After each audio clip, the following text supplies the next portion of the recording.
Warhammer 40,000 Space Marine Anniversary. I originally tried this game out in 2021 from memory, but for some reason it just didn't hook me. The Warhammer 40,000 universe was always really interesting to me, but I never really got into it. Everything from the miniatures and the tabletop games to the books to the video games and the lore all fascinated me.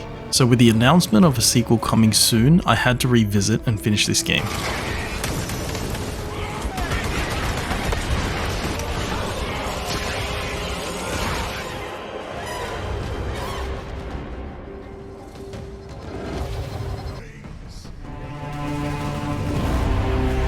Initially I read that the movement was clunky and slow, and it was explained that this was by design because of the size and the bulk of the Space Marines and it fit the lore, but after playing, I honestly don't think it's that bad.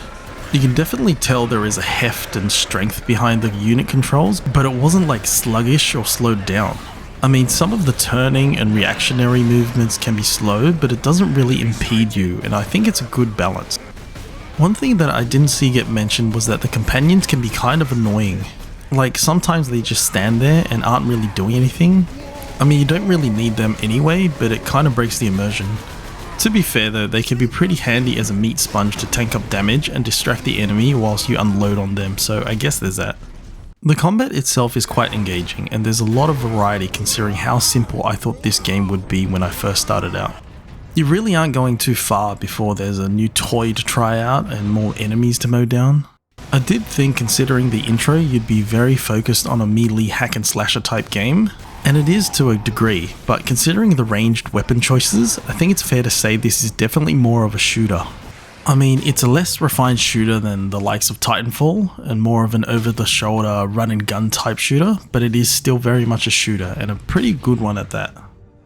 I do wish there were more options with the weapon choices though, and what I mean is that though you get to test them all out throughout the whole game, I almost feel like each of the weapon drop pods could have given you a choice of every weapon that you picked up until that point so far. But instead you're kind of just stuck with what's available.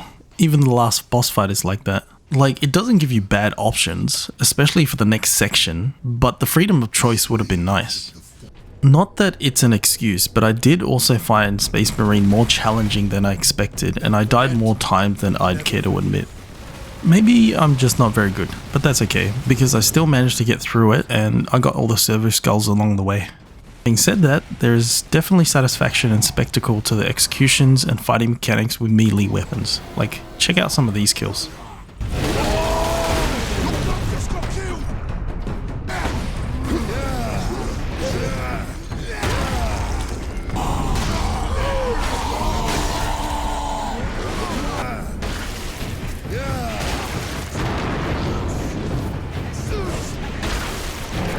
Personally, there's one thing I disliked, and that was the shaky cam usage.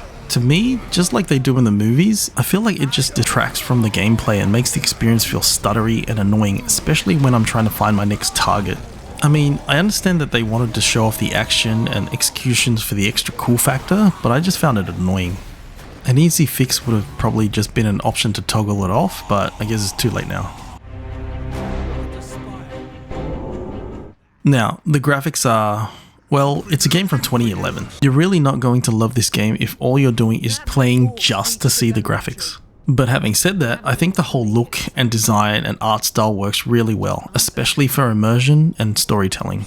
Maybe it's just me, but similar to Halo CE, there's a certain charm and aesthetic and atmosphere that's built into this game that draws you in, and arguably, I think it works better than Halo 1 in my opinion.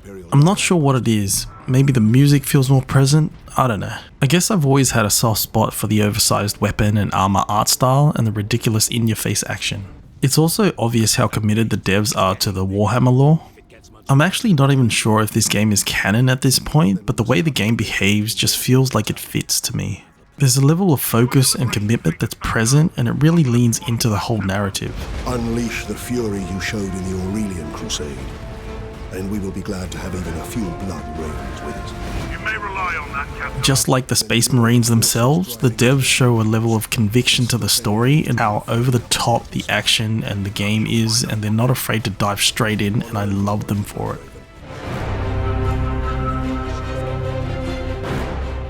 When it comes to sound design, I think they do a fine job. Nothing spectacular, but really not bad. The weapons and in-game audio sounds as expected. With the music though, there aren't any singular tracks that stand out to me, except maybe the main theme, but I feel like they all sort of grow on you the more you hear it. Here's the main theme though, check this out.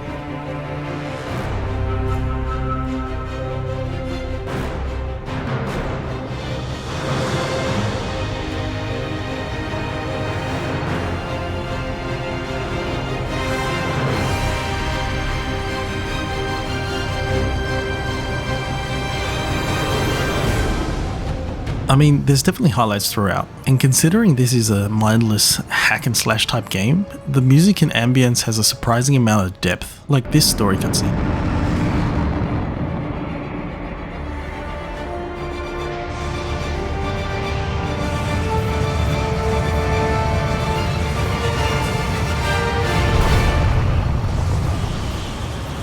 And here you have a simple action sequence that just shows off how cool the game is with the raw fun you can have.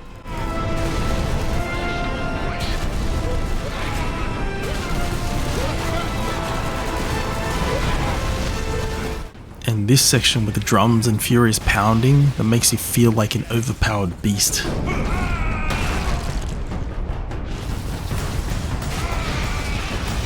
The voice acting, in my opinion, also carries with it a level of weight that really embodies the characters. Though at points I think it can feel awkward when combined with the rest of the story, but I think that's an issue with the overall direction than the actual voice work. I mean, it's not that bad, and there's definitely far worse out there. Titus's voice was actually instantly recognizable as Mark Strong, and I confirmed it when I looked it up. Your days as a novice are behind you. Why do you still interpret the Codex so narrowly? I look to its rules for guidance. We all do. But there are also benefits to thinking for yourself, there is.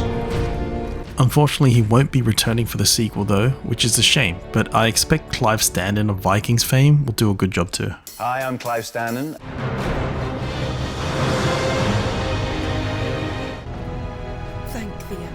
Now, coming back to the story though, I think it does an outstanding job in showcasing the world of Warhammer 40,000. I mean, I'm not too familiar with the lore myself, but even I have noticed like little tidbits and Easter egg type moments throughout.